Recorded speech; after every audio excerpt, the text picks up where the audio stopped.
কর্মরত প্রত্যেক শিক্ষককে টেট কি দিতেই হবে? এই বিষয়ে অবশেষে একটি সরকারি বিজ্ঞপ্তি কিন্তু সামনে এসছে। তো এই বিজ্ঞপ্তি আসার পর চারিদিকে কিন্তু হইচই পড়ে গেছে।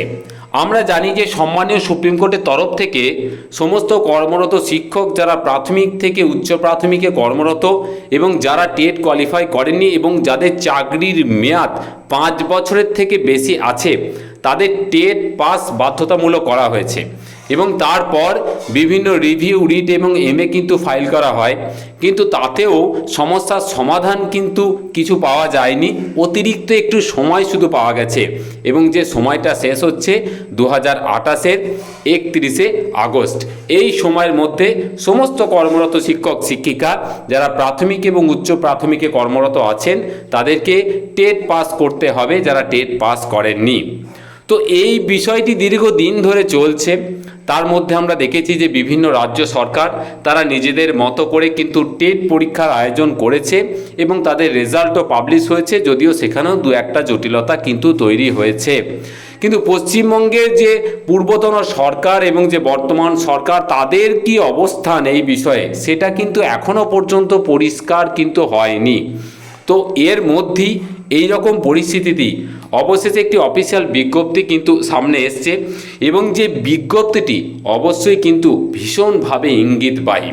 আমি আপনাদের সামনে সেই অফিসিয়াল বিজ্ঞপ্তি তুলে ধরব, সেটি খুব সূক্ষ্মভাবে খুব স্বল্প সময়ে ব্যাখ্যা করে দেওয়ার চেষ্টা করব। আপনারা নিজের চোখে দেখলেই বুঝতে পারবেন কেন এই রকম কথাটি আমি বলছি।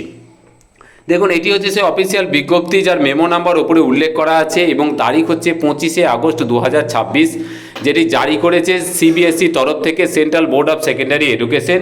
এবং যেখানে কি বলছে না, দেখুন যে opportunity to for submission of online application for the 22 edition of CTET, মানে সিটেটে যে 22তম যে এডিশন, মানে 22তম যে সিটের পরীক্ষা, সেখানে কিন্তু কিছু সুযোগ দেওয়া হচ্ছে অনলাইন অ্যাপ্লিকেশন সাবমিট করার জন্য। আমি বিস্তারিত না গিয়ে খুব সংক্ষেপে বিষয়ের মূল জায়গাটা তুলে ধরি।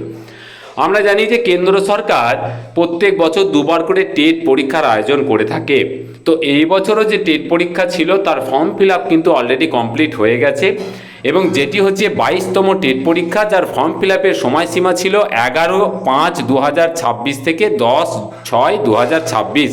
তারপরে মে এবং জুন মাসের মধ্যে ফর্ম ফিল আপ কমপ্লিট হয়ে গেছে এবং যার পরীক্ষার একটা টেন্টেটিভ ডেট কিন্তু ছিল 6ই সেপ্টেম্বর। কিন্তু ইতিমধ্যেই একটা বিশেষ পরিস্থিতির কথা মাথায় রেখে এই নতুন বিজ্ঞপ্তি 25শে আগস্ট কিন্তু একদম কারেন্ট বিজ্ঞপ্তি প্রকাশ করা হয়েছে এবং যেখানে পরিষ্কার দেখুন সম্মানীয় সুপ্রিম কোর্টের তরফ থেকে দেওয়া সেই জাজমেন্ট বা রিভিউ পিটিশনের সেই যে অ্যাপিল নাম্বার বা ডায়েরি নাম্বারটাকে উল্লেখ করে বলা হচ্ছে যে যে সমস্ত শিক্ষক শিক্ষিকা এই টেট সংক্রান্ত পরীক্ষায় বা সুযোগ নিতে চাইছেন, তো তাদেরকে সুযোগ দেওয়ার জন্য কিন্তু এই যে টেট পরীক্ষা যেটি 6ই সেপ্টেম্বর কিছুদিন পর হওয়ার কথা ছিল, তো সেটি কিন্তু কার্যত পিছিয়ে দেওয়া হচ্ছে এবং তার পরিবর্তে অতিরিক্ত সুযোগ দেওয়ার জন্য মানবিক কারণে কিন্তু প্রত্যেক শিক্ষক শিক্ষিকা যাতে ফর্ম ফিল আপ করতে পারেন তার জন্য পুনরায় যে অ্যাপ্লিকেশন পোর্টাল, সেই পোর্টাল কিন্তু খুলে দেওয়া হচ্ছে এবং প্রত্যেক শিক্ষক শিক্ষিকা কিন্তু 25 তারিখ থেকে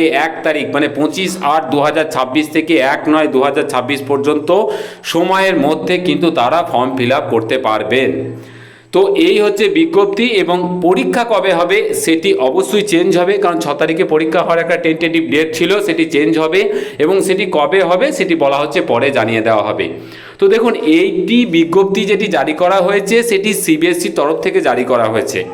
সিবিএসইর তরফ থেকে জারি করা বিজ্ঞপ্তি যথেষ্ট ইঙ্গিতবাহী, কারণ আমরা জানি যে কেন্দ্র সরকার বা সম্মানীয় সুপ্রিম কোর্টের তরফ থেকে যে জাজমেন্টগুলো এসছে, তো সেইগুলোই কিন্তু পরবর্তী সময়ে কিন্তু তার প্রতিফলন ঘটে।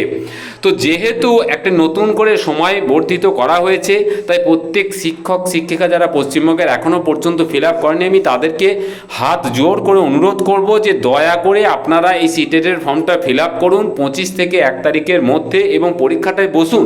আপনার যেমনই প্রিপারেশন থাকুক, আপনি বসুন, একটা দুর্দান্ত সুযোগ কিন্তু পেয়েছেন। অবশ্যই আপনি কিন্তু দেখবেন কোয়ালিফাই করার দিকে এগিয়ে গেছেন, কারণ এর পেছনে অনেক বড় কিছু আছে।